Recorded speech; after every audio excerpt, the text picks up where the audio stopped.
High বন্ধুরা। তো কলকাতা থেকে স্কুটি চালিয়ে মুকুটমণিপুর ঘুরতে এসেছি আজ 25শে ডিসেম্বর 2020। তো এই ঘুরতে এসে আমাদের তো আর থাকার জায়গা হয়নি, কারণ আজকে 25শে ডিসেম্বর আমরা আগে থেকে কোথাও কোনো হোটেল বুক করে আসিনি। তো শেষমেশ আমাদের হোটেল মালঞ্চ, তাদের ছোটো ছোটো টেন্ট রয়েছে পাহাড়ের উপরে। তো ওই পাহাড়ি টেন্টে আপাতত একটা রাত কাটাবো। আর স্কুটিটারও প্রবলেম হচ্ছে, স্কুটিটার স্টার্ট নিচ্ছে না, স্কুটির ব্যাটারি ডাউন হয়ে গিয়েছে, যার জন্য আমাদেরকে আর অন্য কোথাও যাওয়ার রিস্ক আমরা নিতে পারিনি। তো টেন্টের অ্যাকোমোডেশন বলতে খুব খারাপ না, জাস্ট দুটো বালিশ আর তোষক চাদর, আর টেন্টটা মোটামুটি সেফ আর চারিদিক ঘেরা। তো সেদিক থেকে মনে হয় না যে কোনো চুরি টুরির উপদ্রব এখানে ঘটে। ইনকেস যদি ঘটে আমরা আমাদের সমস্ত জিনিসপত্র আমাদের কাছেই রেখে দেবো। তো চারপাশের পরিবেশটা খুব সুন্দর।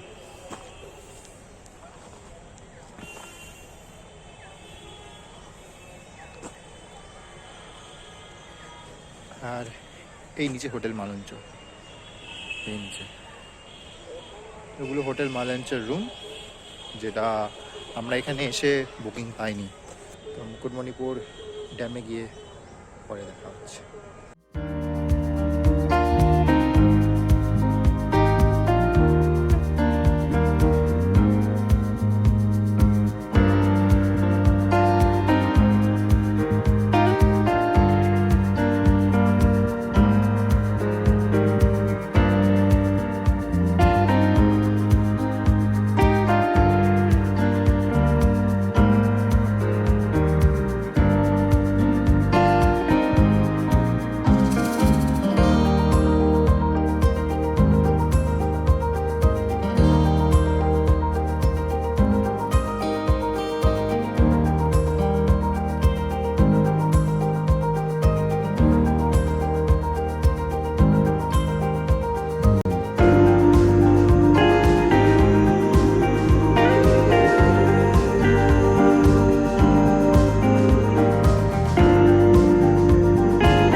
ইয়ো ইয়ো আমরা এখন কংসাবতী নদীর উপর যে ড্যাম আছে সেই ড্যামের উপরে আছি।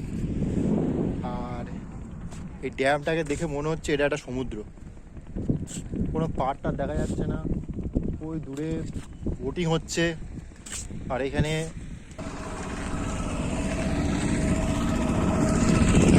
কালকে গাড়ির চিন্তায় কেউ আমরা ঘুমোতে পারিনি, তারপর একটা মালখদ্দের গ্রুপ এসে এত উৎপাত করেছে যে টেন্টে রাতে ভালো ঘুমও হয়নি। তো এই হচ্ছে সেই বিখ্যাত ভেসপা VX 125, যার ব্যাটারির ক্লাম্পে সালফার পরে ব্যাটারি গজে গিয়েছিল। সেটা 40 টাকা দিয়ে রিপেয়ার করা হলো, করে আমরা আবার মুকুটমণিপুরে এসেছি। জানেন এরপর কি হয়, কোথায় যাই। ভাই কিছু বলুন আপনি। আর কি বলবো, মোটামুটি কিছু বলার নেই। আসতো আছি এই অনেক বেঁচে আছি, এটাই বড় কথা। 5,000 টাকার ক্ষতি যায়, 5,000 40 টাকার উপর দিয়ে গেছে। 5,000 টাকাটা 40 টাকা, 5,000 টাকা ভাড়া 40,000 বলছি, 40 টাকার উপর দিয়ে গিয়েছে। আমরা অনেক কিছু ভেবে নিয়েছিলাম যে গাড়িটাকে নিয়ে কোনো লরি, ট্রেনে করে, লরি করে, যেটাতে করে সম্ভব সেটা করে কলকাতায় নিয়ে যেতে হবে, নয়তো কেস, ফুল কেস। সেই কেস থেকে বেঁচে গিয়েছি। আমাদের গোপাল দা বাঁচিয়ে দিয়েছে, গোপাল দা বাঁচিয়ে দিয়েছে আমাদের। তো গোপালদার জন্য একটা বড় থ্যাংক ইউ, আর সংলাপের জন্য একটা বড় থ্যাংক ইউ।